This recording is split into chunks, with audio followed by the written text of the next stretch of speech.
नमो नमः फ्रेंड्स, मी आहे रुपाली आणि आर्ट डोअरमध्ये तुमच्या सगळ्यांचं खूप खूप खूप स्वागत. आज आपण करणार आहोत जवला भाकरी आणि कैरीची चटणी. एकदम मस्त आणि आवडीचा रविवारचा आमच्या नाश्त्याचा मेनू. चला त्यासाठी सगळ्यात पहिल्यांदा आपण तयारी करूयात. आपल्याला लागणारी बेसिक गोष्ट म्हणजे तांदळाची भाकरी. आमच्याकडे ना कोकणामध्ये रविवारी किंवा इतर सुट्टीच्या दिवशी विशेषतः जो खायचा वार असतो बुधवार शुक्रवार, त्या दिवशी जवला आणि भाकरी हे आवर्जून केलं जातं. जवला हा एक माशाचाच प्रकार आहे जो सुकवलेला असतो. तर त्यासाठी सगळ्यात पहिल्यांदा आपल्याला मस्त छान अशी टमटमीत फुगलेली तांदळाची भाकरी करून घेऊयात.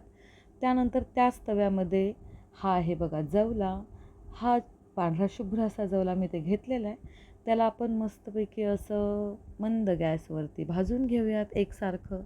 ॲक्च्युली मी इथं तेल नाही टाकलं, हलकंसं तेल जरी टाकलं तरी पण तो छान खुसखुशीत भाजला जातो. इथे मी नुसतं भाकरीवरच्या तव्यावरतीच मी हा नॉर्मल भाजून घेतलेला आहे. तर साधारण एक 5 ते 7 मिनटं मी याला एकदम मंद आचेवरती असा छानपैकी भाजून घेतला आहे. भाजल्यानंतर तुमच्या लक्षात येईलच तो एकदम वजनाला पण हलका होतो आणि एकदम कुरकुरीत क्रिस्पी होतो. जवला भाजण्यापूर्वी आपल्याला तो हलकासा साफ पण करून घ्यायचा आहे. त्याच्यामध्ये हलके छोटे छोटे इतर मासे असतात किंवा काही खडे असतात, तर तो सगळा जवला आपण पहिल्यांदा एकदा पाखडून घेतलेला आहे. त्यानंतर हा जो भाजलेला जवला आहे त्याला होऊयात गार. एका भांड्यात मी इथे घेतलेला आहे बारीक चिरलेली कैरी, बारीक चिरलेला टोमॅटो, बारीक चिरलेला कांदा. आपण जशी भेळीची तयारी करतो ना, अगदी तशीच यम्मी तयारी आपल्याला याची करायची आहे.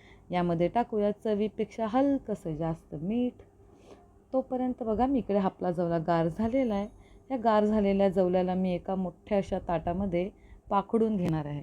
म्हणजे जेणेकरून त्याच्यात काही अजूनही बारीक सारीक कचरा राहिला असेल तर तो निघून जाईल आणि छान असा फक्त सुट्टा जवला आपल्याला मिळेल. तर बघा या भांड्यात ज्याच्यामध्ये आपण बाकीचं सगळं एकत्र जिन्नस केलं होतं त्यामध्ये मी घातलेला आहे भाजलेला जवला आणि छान अशी हिरवीगार चिरलेली कोथिंबीरसुद्धा धुवून घातलेली आहे. समजा आपल्याकडे कैरी नसेल, अशा वेळेस एक अर्धा लिंबू पिळून मस्तपैकी ह्या जवल्यावरती टाकलात तर अगदी छान भेळीची टेस्ट येते.